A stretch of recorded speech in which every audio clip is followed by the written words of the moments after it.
Frog populations as a whole across the U.S. and across all of the world right now are declining for many, many reasons, some of which being population encroachment by humans, where we're destroying habitat, we're destroying territory, and then in the meantime we're polluting waterways and we're polluting ground by whether it be waste or whether it be chemicals or byproducts of us being there. And then that is creating detrimental effects on the adults and the tadpoles and the eggs themselves. So that's one of the declines that's happening.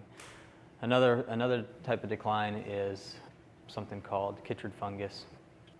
That is something that's really prevalent in Central and South Americas and is working its way into the U.S., killing major amounts of frogs and really declining the populations there. It's something that there's a lot of research being done right now to try and find out what it is and what we can do to combat it and how to help the populations sustain in the wild and then in captivity if that's possible. Frogwatch helps by getting public awareness to what's going on in the environment and in captivity as well. And Frogwatch lets people, general people, it doesn't have to be biologists, doesn't have to be professors, doesn't have to be students, it can be anybody, whether it be a young little kid to an elderly person that wants to just get out in the wilderness, whether it be the woods or whether it be right outside somebody's backyard.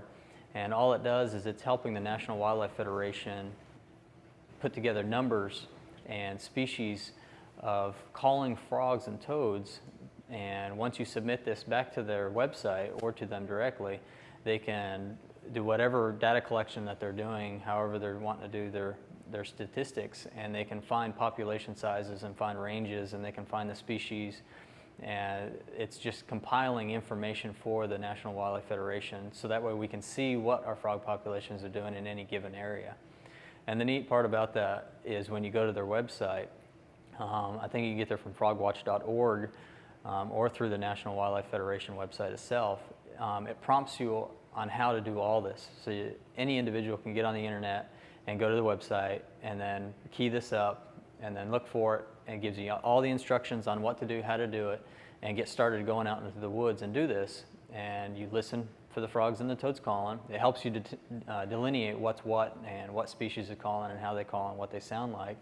And you keep track of how these things are calling and what numbers they're calling, and then you put this in and then they do the information for you. So it's really simple. And like I said, anybody can do it, and it's really good that anybody does it. And us as a herp club and us as the zoo have gone out and done this numerous times, where we've compiled information for the Federation and submitted it, and now we just do this on our own now. So it's a good thing for everybody to do, and it's easy and simple, and it gives people something to do to get out and not have to sit there and play video games during the day. So it's kind of a fun thing. So what people can do to get started doing Frogwatch. Like I stated earlier, you can get on that website and get all the directions to get started, and they'll prompt you on how to get started and get going.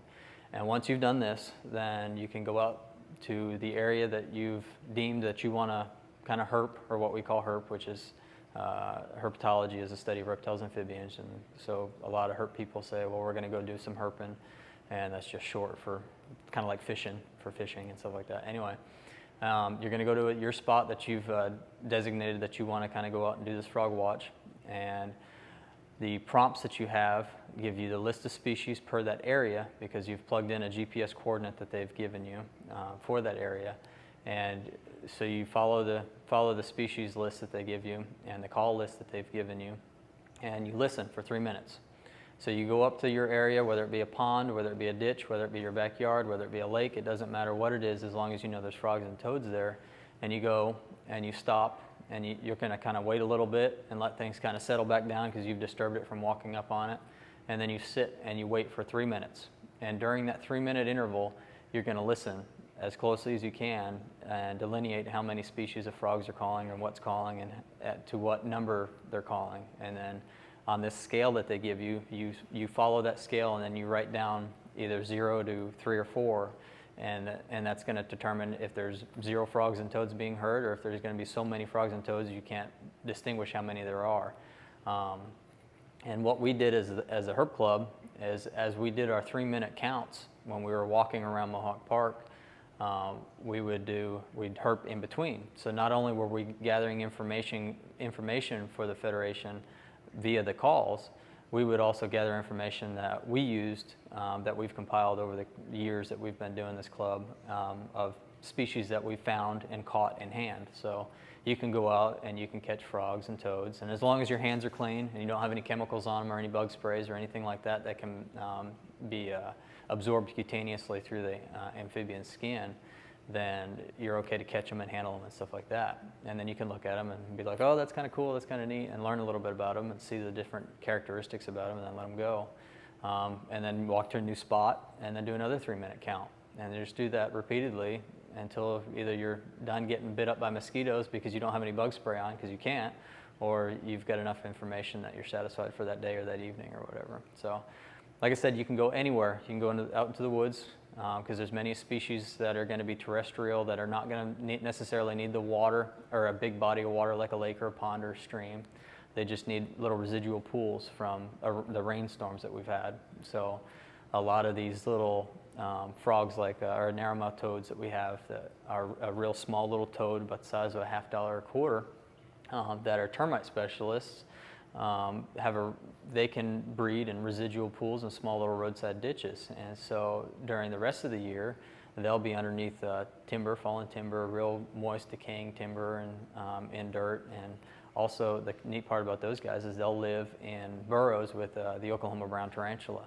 And they live with the tarantula, and the tarantula keeps them protected, and the toad keeps them protected from ants and other little insects that might be bothering them. So that's kind of a neat little thing, that when you're looking around, you might see a couple different things when you're looking for one thing. So, and then we've also got tree frogs that you'll hear calling in the trees and in the reeds and grasses around ponds and lakes, and even just out in the woods a lot of times. And so as you're going out and you're doing your walk, and you're walking, whether it be in the woods or whatever, then you're going to start keying in on different areas, and you'll hear different things in different areas. So I may be hearing different chorus frogs or cricket frogs over here by the water, but then up here in the trees I may be hearing gray tree frogs, and I may be hearing bullfrogs or leopard frogs up closer to the land or something like that, versus in the water itself. So I mean, there's lots and lots of things that you might see and hear while you're out there walking around.